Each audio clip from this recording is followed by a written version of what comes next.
The year is 3019, and the forces of Sauron are about to engage the well-positioned defenders of Minas Tirith.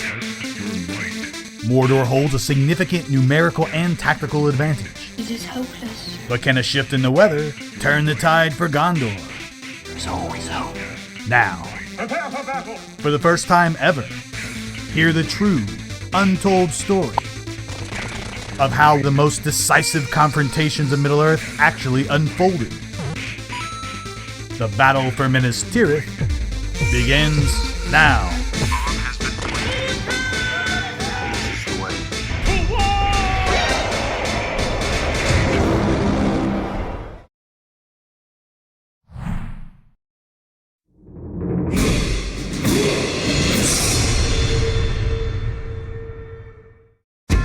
The Army of Darkness could typically field 50,000 orcs, 20,000 Haradrim, and 15,000 Easterlings. The backbone of their army were the lowly orcs, being neither renowned as great warriors, nor counted among the very wise, nor could they operate during daytime, as they were terrified of sunlight. But they were contractually obligated to fight for Sauron.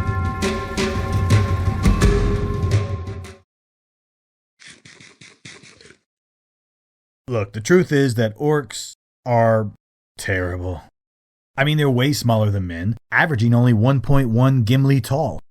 And they're super undisciplined soldiers, have a bad habit of attacking each other, they run away at the first sign of resistance. They're a terrible foundation for any army. But of course, Mordor does have this guy.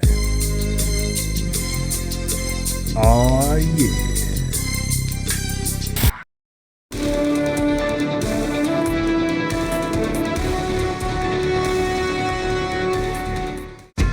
The White City of Minas Tirith, capital of the country of Gondor, and home to some 2,000 well-trained soldiers. But other cities in Gondor would typically send 25,000 soldiers to Minas Tirith in times of war. And Gondor did not stand alone. You see, Gondor had allies in distant lands, friends of old, that they could summon to answer the threat of Mordor. Like the heavily armored Swan Knights of Dol Amroth, perhaps the finest cavalry on the planet. 12,000 riders of Rohan, complete with the Berserker skill.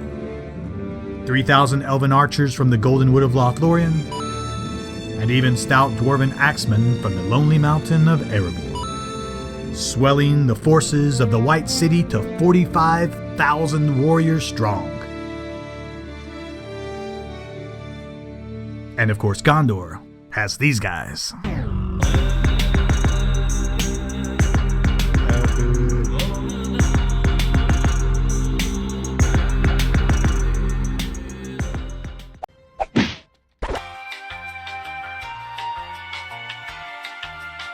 This video is sponsored by Aura. Look, we hear about security breaches every day. Criminals stealing data, identities, even sometimes tricking folks out of thousands of dollars. A recent breach of national public data exposed 2.9 billion records. Yeah, billions with a B. That's a sizable chunk of the entire planet. The breach included things like social security numbers, even phone numbers. I mean, if you receive daily spam calls and texts, you might want to consider seeing if your information's been leaked. That's why I personally use Aura. I've been using their services for almost 2 years now and can honestly say, it's great. I signed up with Aura for identity theft protection, but I also got VPN services, antivirus, a password manager. I mean, why pay extra for all those services anyway when I can get them all and be safer at the same time? So if you're looking to protect yourself or your family from data brokers or breaches, or just want to be safer online, consider trying Aura. Use the link aura.com/thegreyhavens and get 2 weeks for free. That's enough time to see if your data has been stolen, but also to see if Aura might be right for you. That's aura.com/thegreyhavens.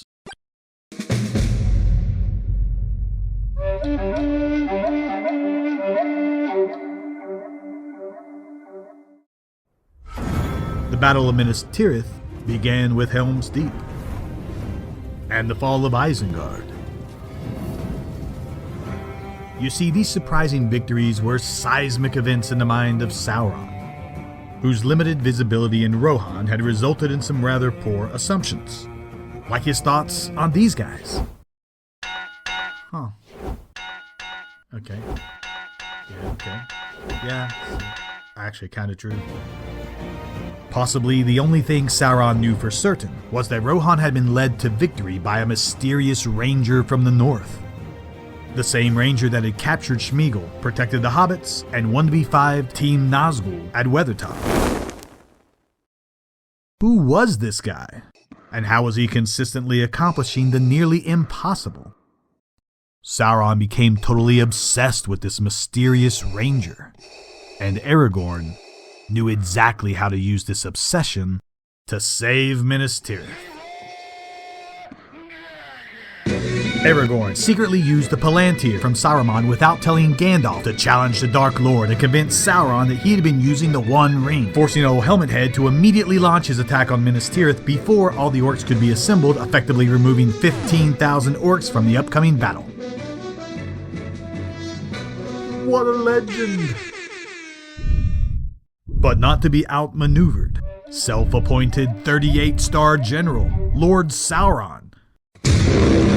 A level 300 StarCraft Zerg specialist, made several tactical moves to reshape the battlefield. He paid the Black Fleet of the Corsair pirates to raid the coastal cities of Gondor, preventing these cities from sending reinforcements to Minas Tirith and removing 23,000 troops from the battle. Ally Saruman delayed the riders of Rohan at Helm's Deep, and Mordor constructed battlements across the road, eliminating any chance Rohan could participate in the battle. 10,000 orcs attacked the elves of Lorien and the Woodland Realm, preventing them from sending aid. And 8,000 Easterlings attacked the dwarves of the Lonely Mountain. Additionally, Mordor exploited a loophole in the York labor contract by causing Mount Doom to erupt, emitting an enormous cloud of smoke and ash that covered the battlefield, hid the sun, and allowed the orcs to fight in the daytime. These big-brain moves significantly tipped the scales in Mordor's favor, creating a troop advantage of 10-1. And since Aragorn had Leroy Jenkins the party and accelerated the attack, the allies of Gondor had no time to react, and were forced to defend the city with only 5,000 soldiers.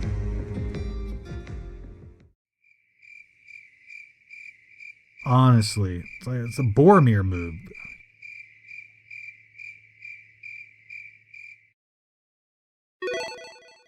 Round one, fight! The battle begins at the Causeway Fort, where Faramir's defenses are overwhelmed by the forces of Mordor. Gondor's KDR is well over 10, but they are still forced to execute an organized retreat. But when Faramir is struck by a poisoned dart and rolls a natural 1 on his saving throw, the retreat turns into chaos. It's only an aggressive cavalry charge from the Swan Knights of Dol Amroth that prevent a total rout. The Pelennor fields are overrun. What follows is a meticulous battle plan specifically designed to weaken the defenders' morale. A contingency of orcs are sent north to block the road towards Rohan. Explosive rounds are launched into the city, forcing the defenders to watch their homes burn around them. The Nazgul began an organized campaign of flying overhead, using their AoE debuff to frighten the soldiers below. And with Gondorian morale nearly exhausted, the primary armies attack the walls with siege towers throughout the night. The defenders are finally overcome in the early hours of the morning, when a great battering ram bursts through the massive gates. The armies of Gondor finally lose heart, abandon their posts, and flee, while a horde of triumphant orcs prepare to rush in and sack the city.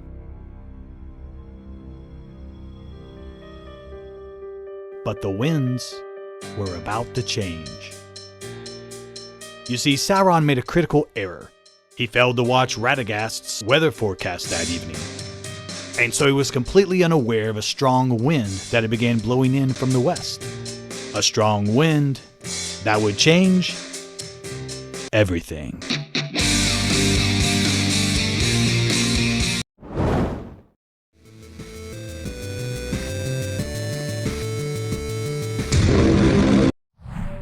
With the aid of some leafy greens, Rohan had survived Helm's Deep and began mustering troops to reinforce Minas Tirith. Theoden King could typically expect some 12,000 troops. But since Aragorn had accelerated the battle, he only had time to collect 6.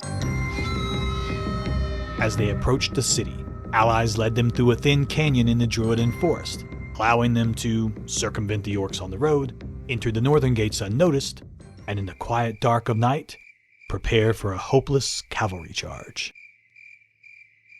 However, a strong wind had been blowing in from the west, quietly rolling the volcanic cloud away from the city. And on the morning of March 15th, 3019, the sun rose! Without the volcanic cloud, sunlight fell on the faces of the orc like a storm of arrows, who threw down their weapons and fled back to their camp. Seizing the opportunity, Theoden's cavalry charged into the rear of the fleeing orcs, killing at will.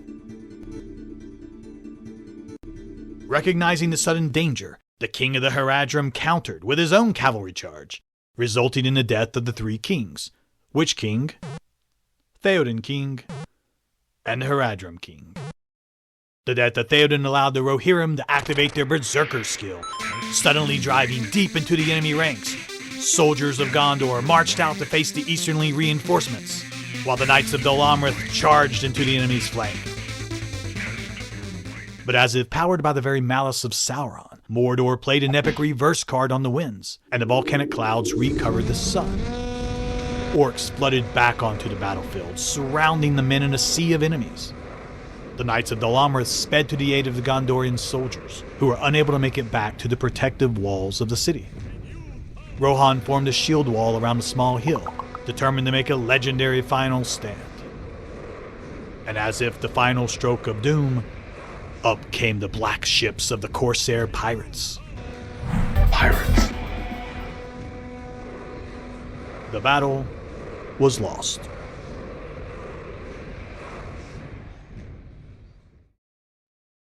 That's got to be the best pirate I've ever seen. So it would seem.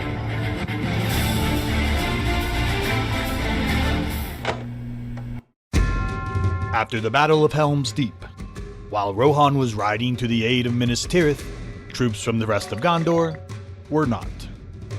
You see, the Black Fleet of the Corsair pirates had captured the port city of Pelegir, were sailing up and down the coast, raiding cities, and preventing them from sending troops to Minas Tirith.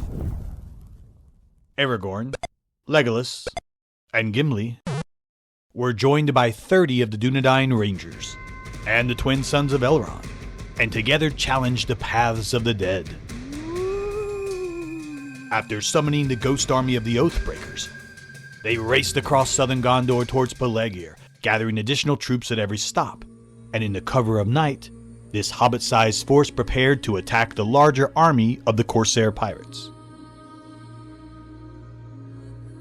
The port city of Pelegir, key to the south of Gondor, but held by the fearsome Corsairs, descendants of mighty Numenor, that had split from Gondor long ago in a civil war. And the Ghost Army? Powerless against them. You see, they were just spirits, unable to interact with the physical world. They couldn't hurt the Corsairs, or anyone really. They were just scary. What followed was a strategic masterclass by Aragorn. The Rangers covertly infiltrated the city, quietly eliminating pockets of Corsairs, while slowly driving them towards the river. Unsure of who was attacking, the pirates gathered their full forces near their ships in a strong defensive position. Just then, Aragorn gave the signal and up came the Ghost Army, who jump-scared the pirates, who were so spooked, so terrified, that they leapt into the river and were all drowned. Hilarious.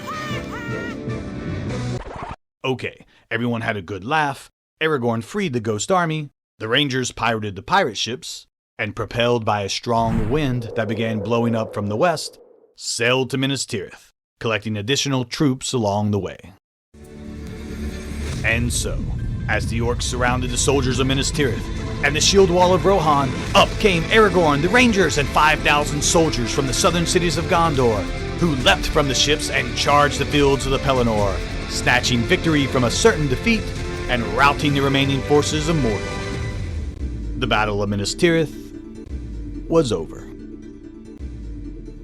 In the aftermath of the siege of Minas Tirith, casualties were significant on both sides. While the armies of Mordor were more easily replaced by Sauron, the loss solidified his belief that Aragorn was using the One Ring, setting the stage for the march on the Black Gate, and Sauron's eventual defeat by an elite team of special forces that infiltrated deep into enemy territory and sabotaged Mordor's critical infrastructure to such a degree they were unable to field an organized army ever again, and ushered in the Fourth Age of Middle-earth. There may come a day when we do not subscribe, but it is not this day. This day we sub.